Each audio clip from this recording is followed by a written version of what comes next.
Hello నమస్తే అందరికీ దీపావళి శుభాకాంక్షలు అండి. దీపావళి కార్తీక మాసం కూడా ప్రారంభం కదండి. అందుకే పూజ గదిని శుభ్రం చేయడం కోసం అని చెప్పి ఫోటోలన్నీ తీసి పళ్ళెంలో పెట్టుకున్నానండి. పళ్ళెంలో ఎందుకు పెట్టుకున్నానంటే నేల మీద పెట్టకూడదు కదా దేవుని ఫోటోలు, అందుకని చెప్పి పెట్టాను. ఇప్పుడేమో ఒక క్లాత్ తీసుకొని శుభ్రంగా మొత్తం తుడిచేసి బొట్లన్నీ కొత్తగా గంధము కుంకుమ బట్టలు పెట్టి మొత్తం సర్దీశానండి. ఆ తర్వాత పూజకు సంబంధించిన ఇతర సామాన్లన్నీ కూడా తోమేసి పళ్ళెంలో సర్దుకొని రెడీగా పెట్టుకున్నాను. తర్వాత ద్వారానికి పసుపు రాసి బొట్లు పెట్టుకొని లక్ష్మీ పూజ కోసం అని చెప్పి లక్ష్మీదేవిని ఆహ్వానించడానికి కమలం ముగ్గు లక్ష్మీ పాదాలు వేశానండి. ఎందుకంటే లక్ష్మీదేవి మా ఇంటికి రావాలని చెప్పి పూజ కోసం గోల్డ్ని కూడా శుభ్రంగా క్లీన్ చేసేసి పెట్టుకున్నానండి. పసుపు నీళ్ళు పాలతో శుభ్రంగా క్లీన్ చేసి అమ్మవారి దగ్గర పెట్టుకున్నాను. ఆ తర్వాత పూజ కోసం అన్నీ రెడీ చేసుకున్న తర్వాత 2 బంగారు లక్ష్మీ ప్రతిమలు కూడా తీసుకొని అక్కడ పెట్టుకున్నానండి పూజ కోసం అని చెప్పేసి. ఇప్పుడు దీపారాధన చేసి దీపారాధనతో పూజ ప్రారంభించాను. ఓం మాధవాయ నమః,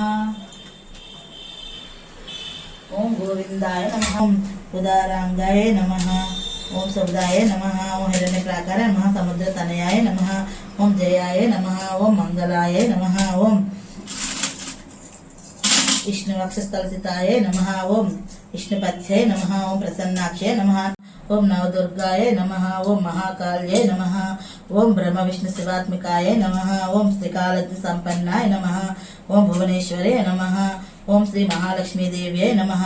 అష్టోత్తర శతనామ పూజాం సమర్పయామి. గగ్గులోపేతం గంధాఢ్యం సుమనోహరం ధూపం కుబేరగృహ్ణస్య ప్రసన్నో భవ సర్వదా.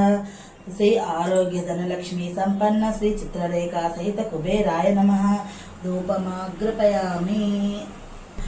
మీ సంపన్న శ్రీ చిత్రరేఖా సహిత కుబేరాయ నమః. దీపం దర్శయామి. సంయుతం విభో శ్రీ హరలక్ష్మీ సమేత శ్రీ చిత్రరేఖా సహిత కుబేరాయ నమః. నైవేద్యం సమర్పయామి. ఓం ఓం ప్రాణాయ స్వాహ, ఓం అపానాయ స్వాహ, ఓం వ్యానాయ స్వాహ, ఓం బుధానాయ స్వాహ, ఓం సమానాయ స్వాహ, ఓం మధ్యే మధ్యే ఉదకపానీయం సమర్పయామి. ప్రక్షాళయామి, పాదౌ ప్రక్షాళయామి. తాంబూలం మనసా సమర్పయామి.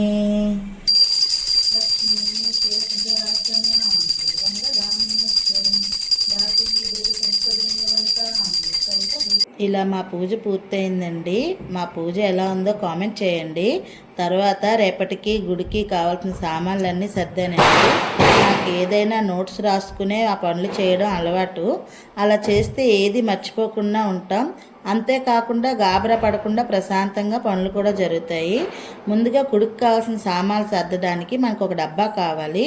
మీకు ఏది వీలుగా ఉంటే అది. నాకు మాత్రం ఇది బెస్ట్ అనిపిస్తుంది. ఎందుకంటే ఒకవేళ గబుక్కుని పడిపోయినా చేజారు ఏదైనా జరిగినా అన్నీ కలవకుండా ఉంటాయి. ముందుగా ముగ్గు పిండి కావాలండి. ఫస్ట్ ఈ డబ్బా కొనకముందు ముగ్గు పిండి కూడా అందులోనే వేసుకునేదాన్ని. కానీ డబ్బా కొన్న దగ్గర నుంచి నాకు ముగ్గేయడం ఈజీ అయిపోతుంది. అందుకే ఆ డబ్బానే పట్టుకొని వెళ్ళిపోతాను.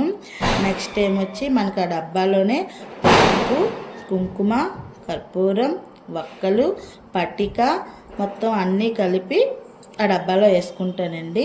అంతేకాకుండా మనకి పళ్ళు అనేవి ఎప్పుడూ అందుబాటులో ఉండవు కదండి. అందుకోసమే పట్టిక వాడతాను. పట్టికనే కాదు, బెల్లం పెడతాను, డ్రై ఫ్రూట్స్ పెడతాను. నాకు అప్పటికి ఏది వీలుగా ఉంటే అవన్నీ పెడతాను అన్నమాట. వెంటనే ధూప్ స్టిక్స్, తర్వాత ఏమొచ్చి ధూప్ స్టిక్స్లో కూడా 4-5 రకాలు ఉంటాయి. మనకి ఏది వీలుగా ఉంటే అది. ఆ తర్వాత ఏమో డ్రై ఫ్రూట్స్, చిల్లర కాయిన్స్ కూడా నేను ఎట్టుకుంటానండి. తర్వాత అక్షింతలు నీటితో కలుపుకూడదండి. ఎందుకంటే నీటితో కలుపుకోవడం వల్ల మనకి అది పాస కింద వస్తుందండి. మనం కొంచెం పసుపు, కొంచెం జవ్వాది, కొంచెం పచ్చకర్పూరం కలిపి వాటితోని మనం కొంచెం ఆవు నెయ్యి కలుపుకుంటే అక్షింతలు పచ్చగా బాగా వస్తాయి. అంతేకాకుండా వాసన రావు. రెండోది ఏంటంటే నిల్వ అనే పద్ధతి కూడా ఉండదండి. ఎందుకంటే నీటితో కలుపుకుంటాం కాబట్టి. అంతేకాకుండా నేనేమో ఆయిల్లోని ఒత్తులు నానబెట్టుకుంటానండి. అలా నానబెట్టుకోవడం వల్ల నిలిచి బాగా కాలుతాయి. మనకి ఆరిపోవన్నమాట గాలికి. అలాగే నేతితో కూడా నేను కలుపుకుంటాను.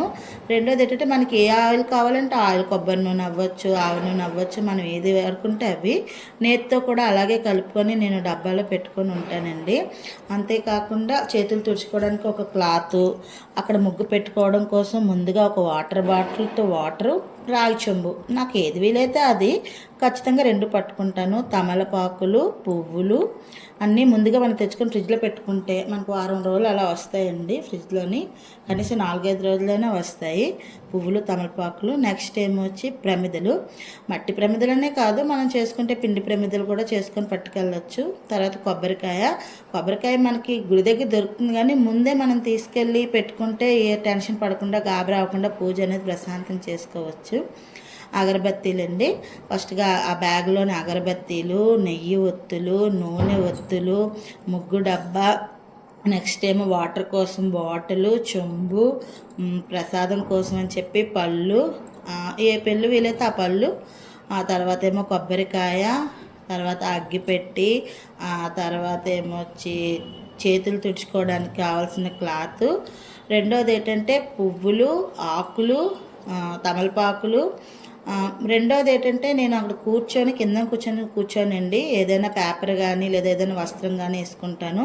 దానికోసం అని చెప్పి ఒక క్లాత్, తర్వాత పసుపు కుంకాల డబ్బా, ఇవన్నీ పట్టుకొని గుడికి బయలుదేరుతానండి. టెన్షన్ పడకుండా ప్రశాంతంగా పూజ చేసుకొని వస్తాను ఎప్పుడైనా సరే. మీకు మా పూజ నచ్చిన, ఈ వీడియో నచ్చిన లైక్ చేయండి. ఎలా ఉందో కూడా నాకు కామెంట్ చేయండి. మీరు చేసే కామెంట్లు వల్ల నాకు ఇంకా చేయాలని తెలుస్తుంది. నా వల్ల ఏవైనా మిస్టేక్స్ ఉన్నా లేదా మీకు నచ్చిన నాకు కామెంట్ ద్వారా మీ యొక్క రిప్లై ఇస్తే బాగుంటుంది అనుకుంటున్నాను. రెండోది ఏంటంటే నా ఛానల్ సబ్స్క్రైబ్ చేసుకోండి. నేను నెక్స్ట్ ఏమొచ్చి కార్తీక పురాణం వీడియోలు పెట్టాలనుకుంటున్నాను. అవి మీ వరకు రావాలంటే దయచేసి సబ్స్క్రైబ్ చేసుకోండి. అంతేకాకుండా రోజు 30 రోజులు 30 వీడియోలు పెడతాను. ఆ వీడియోలన్నీ కూడా మీ వరకు రావాలంటే మీరు తప్పకుండా సబ్స్క్రైబ్ చేసుకోవాలి.